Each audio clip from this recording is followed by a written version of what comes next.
In this video, I'll take you through the on-page EEAT checklist we use when auditing a prospect's website. A quick self-promo of Session Media. In the last 6 years, we've worked with hundreds of clients from all over the globe, helped them generate millions in pipeline from SEO, ranked them for keywords with a KD of over 70 in some of the most competitive industries on the planet, and have won awards for the work that we've done. So the winner is Session Media in the CPD Standard Office. Now, a huge disclosure before we get started.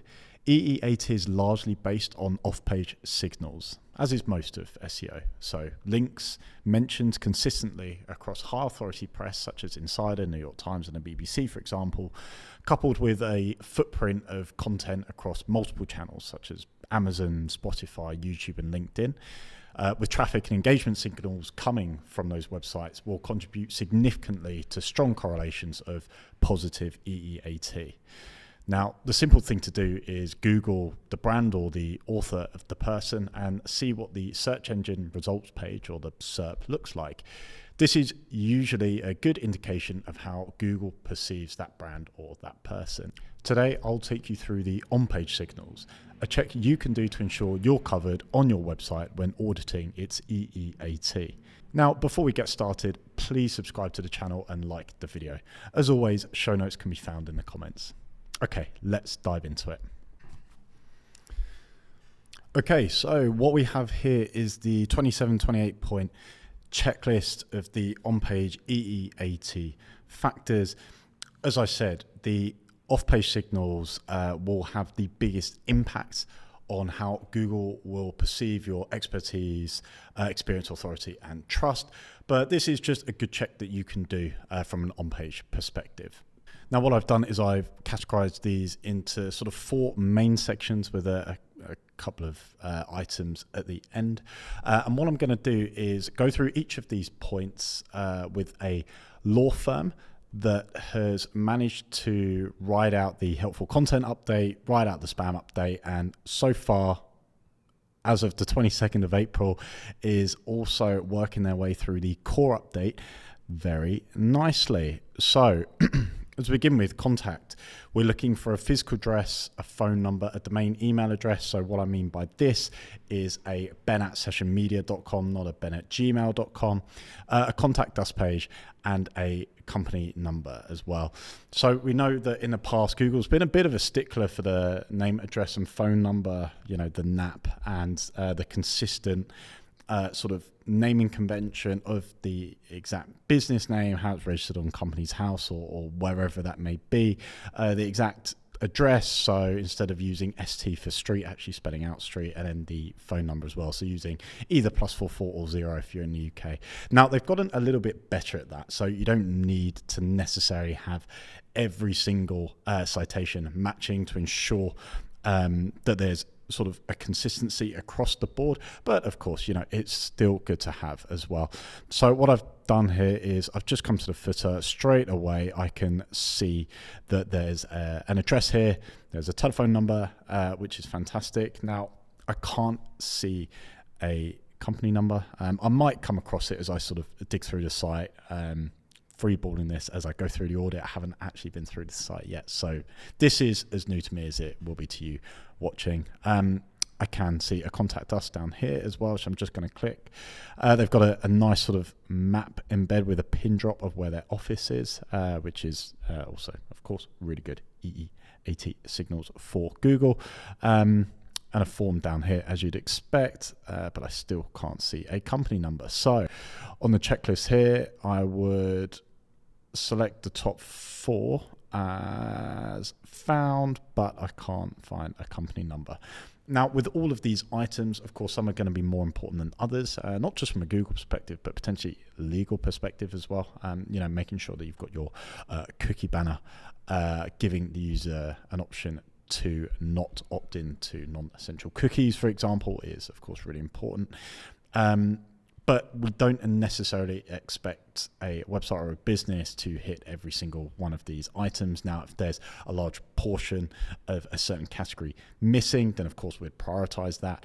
But it might just be that in some cases they haven't won any awards, or they don't have any case studies live. So it's a good discussion point. It's always good to have these elements on there, but we don't necessarily expect a client site to tick every single one of these straight off the bat.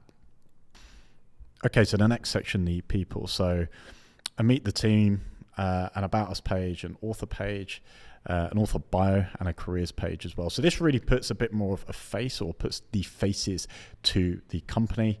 Now, of course, if we've got a user's profile on the site, we've got a bit of a bio about them, we've got a unique image that Google maybe hasn't seen before, or maybe in turn has seen across other social profiles that can sort of validate that person. Instead of, say, a stock image of someone, or a placeholder that they would have seen and rendered that image across, maybe hundreds or even thousands of sites in the past.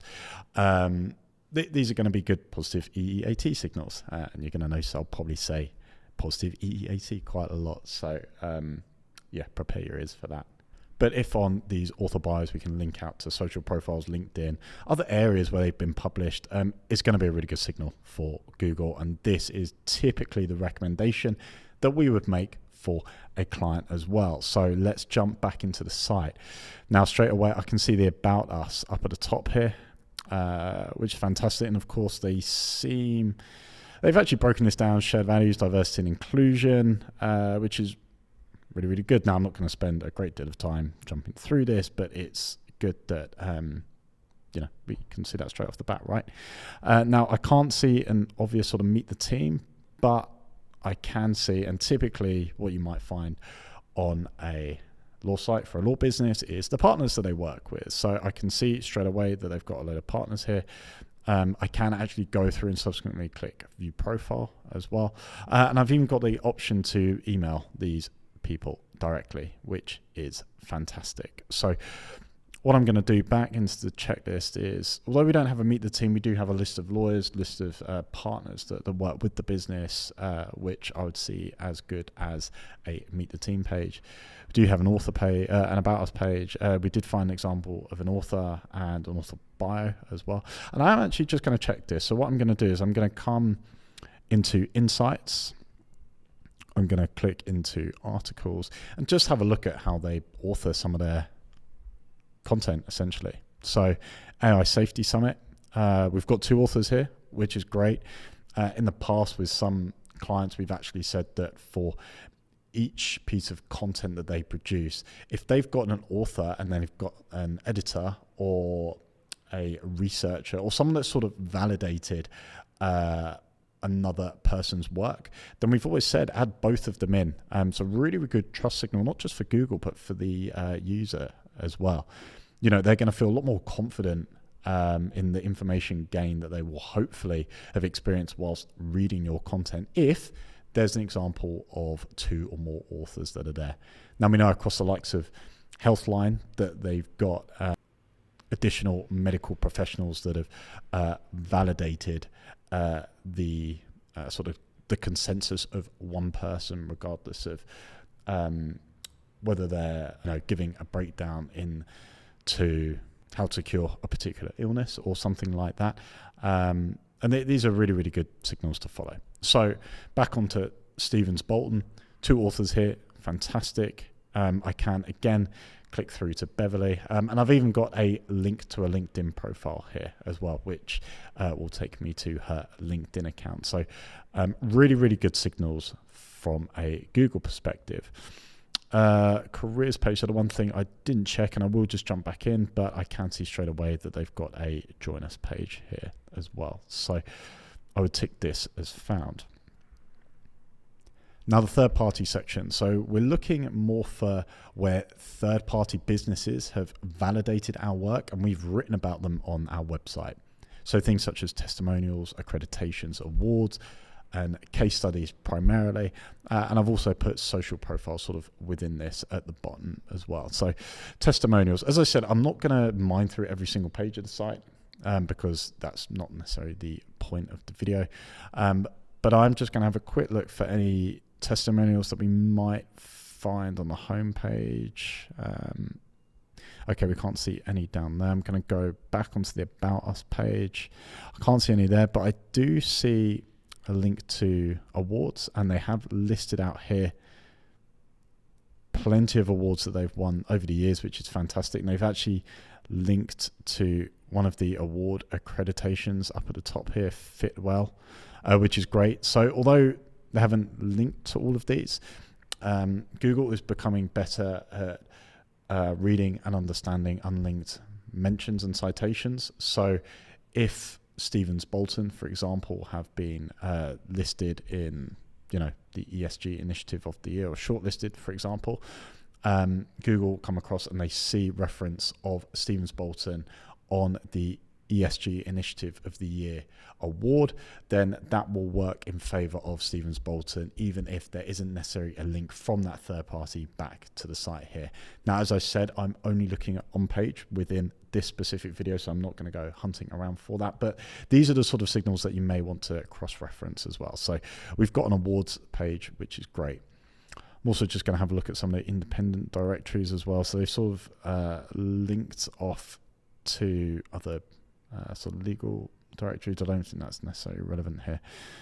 And that seems to be it. So I can't quickly, anyway, identify any sort of case studies, any testimonials, anything like that. But that's fine.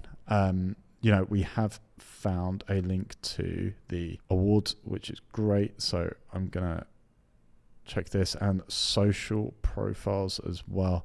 I'm going to jump to the footer, and I can see that they link to a Facebook, an X, and a LinkedIn account as well. So I'm also just going to found those, and then I'm going to not found the rest across here. Now into the legal section. So this is more around website policy. So editorial policy. If we're a site that is churning out tons of written content quite regularly, we may want to explain to the user how we create that content. So what does the research process look like? What's the writing process look like?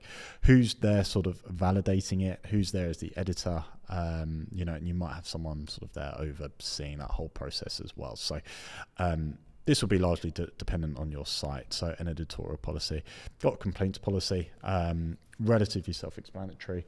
If we've got a user that is not happy with the services that we provide, listing out an obvious place where that user can make a particular complaint to a specific member of staff or a specific department within the business. And then, of course, we have a standard sort of privacy policy, cookie policy, GDPR compliance as well, so ensuring that users have the option as to whether they want to opt in or not to non-essential cookies, especially if you're based in the EU. A modern slavery statement, which I do believe would only qualify for companies of a certain size. A disclaimer, a copyright notice, an updated copyright notice at the footer, and a terms and conditions as well. Now, you guys haven't watched this for me to hunt around checking sort of various policies on a law website based in the UK. So I'm just going to quickly show you where you might find this. So this would be down in the footer down here. And what does this actually do?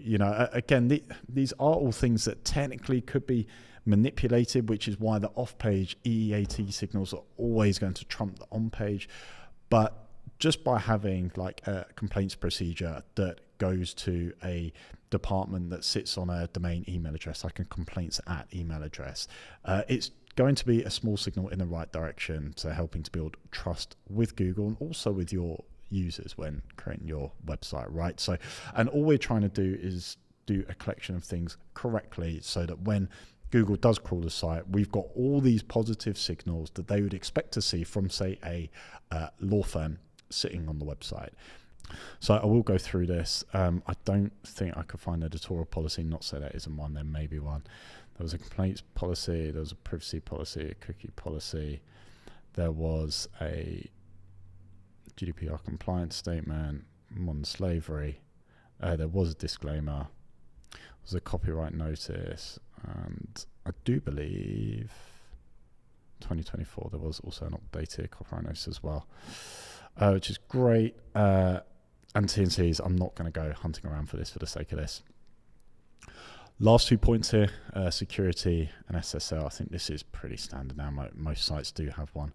It's still mostly important that if your site does manage money from the user. So if you're taking payments through Stripe, for example, it's really important you have your SSL certificate renewed. But I think most sites you visit now do have one, and I think Google Chrome will even warn a user before they land on a site if that site does not have an SSL certificate. So I think most sites do have one. And then the last point was just a favicon as well. Again, not really going to move the needle at all in respect of rankings, but if a user was to visit a site for the first time and they had a WordPress favicon in the corner up here, especially as a law firm, you're going to think something's a little bit shady about it. So I would say that one's definitely more angled towards the user, probably more than Google. Okay, and that was it. So you can find the checklist in the comments below. As mentioned, please subscribe to the channel. Please like the video if you want more content like this, and I will see you on the next video.